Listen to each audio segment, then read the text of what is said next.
வணக்கம். நம்ம just cook சேனலை யூடியூப்பில் சப்ஸ்கிரைப் பண்ணியும் இல்லை ஃபேஸ்புக் பேஜை லைக் பண்ணியும் நீங்கள் ஃபாலோ பண்ணிக்கலாம். இந்த வீடியோவில் மொச்சப்பயிறு புளிக்குழம்பு எப்படி பண்ணுறதுன்னு பார்க்க போகிறோம். தேங்காய் எதுவும் சேர்க்காமல் கத்திரிக்காய் முருங்கைக்காய் மட்டும் வச்சு எப்படி பண்ணுறதுன்னு பார்க்கலாம். ஒரு கடாயில் 2 டேபிள் ஸ்பூன் அளவுக்கு எண்ணெய் சூடு பண்ணிவிட்டு கடுகு, 1/4 டீஸ்பூன் வெந்தயம், 1/2 டீஸ்பூன் ஜீரகம் சேர்த்துருக்கேன். இது கூடவே 10-12 பூண்டு பற்கள் சேர்த்துக்கலாம். ஒரு வெங்காயம் கட் பண்ணி இது கூட சேர்த்துக்கலாம். சின்ன வெங்காயம் இருந்தாலும் சேர்த்துக்கலாம். குழம்பு நல்லா ருசியாக இருக்கும்.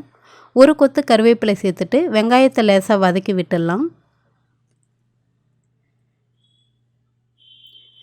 இது கூடவே ஒரு 1/4 டீஸ்பூன் அளவுக்கு பெருங்காயத்தூள் சேர்த்துட்டு நல்லா வதக்கிடுங்க. ஒரு மீடியம் சைஸ் தக்காளி சேர்த்துட்டு ஒரு 1/4 டீஸ்பூன் மஞ்சள் தூள், கொஞ்சமாக கல் உப்பு சேர்த்துட்டு தக்காளி நல்லா குழஞ்சி வர வரைக்கும் வதக்கிடலாம்.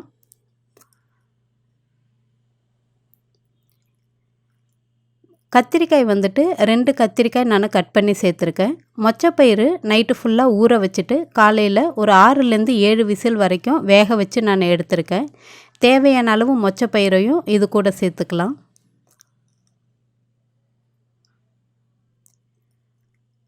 ஒரு பாதி முருங்கைக்காய் சின்ன சின்ன துண்டுகளாக நறுக்கி இது கூட சேர்த்துட்டு நல்லா கலந்து விட்டுடலாம். இந்த கத்திரிக்காயோட கலர் நல்லா மாறி வெந்து வரணும். அந்த அளவுக்கு நல்லா வதக்கிக்கோங்க.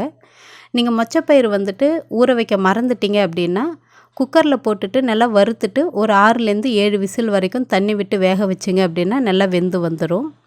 இப்போது கத்திரிக்காய் வதங்கினதும் 4 ஸ்பூன் அளவுக்கு குழம்பு மிளகாய்த்தூள் சேர்த்துட்டு அதோடைய பச்சை வாசனை போகிற வரைக்கும், அதாவது ஒரு 2 நிமிஷம் வதக்குங்க இதே எண்ணெயில். இது நல்லா கலந்ததும் நான் ஒரு சின்ன எலுமிச்சம்பழ அளவு புளியை ஊற வச்சு கரைச்சி எடுத்திருக்கேன். அந்த புளி தண்ணியவும் இது கூட சேர்த்துக்க போகிறோம். புளி தண்ணி சேர்த்துட்டு தேவையான அளவு தண்ணியும் சேர்த்து கரெக்டாக ஒரு 5லேருந்து 7 நிமிஷம் வரைக்கும் நல்லா வேக வைக்க போகிறோம். அப்போ தான் அந்த புளி அந்த மிளகாய்த்தூளோட பச்சை வாசனையும் போகும், காய்கறியும் நல்லா வெந்து வரும். இப்போ தேவையான அளவு உப்பு சேர்த்துட்டு ஒரு 5 நிமிஷம் ஹை ஃப்ளேமில் வச்சிடலாம்.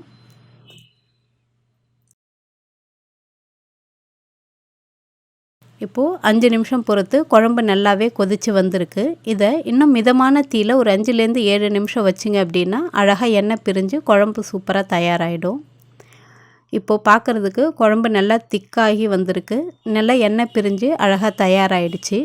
இதில் நம்ம பொடியாக நறுக்கி எடுத்துருக்கிற கொத்தமல்லி இலையும் தூவிடலாம்.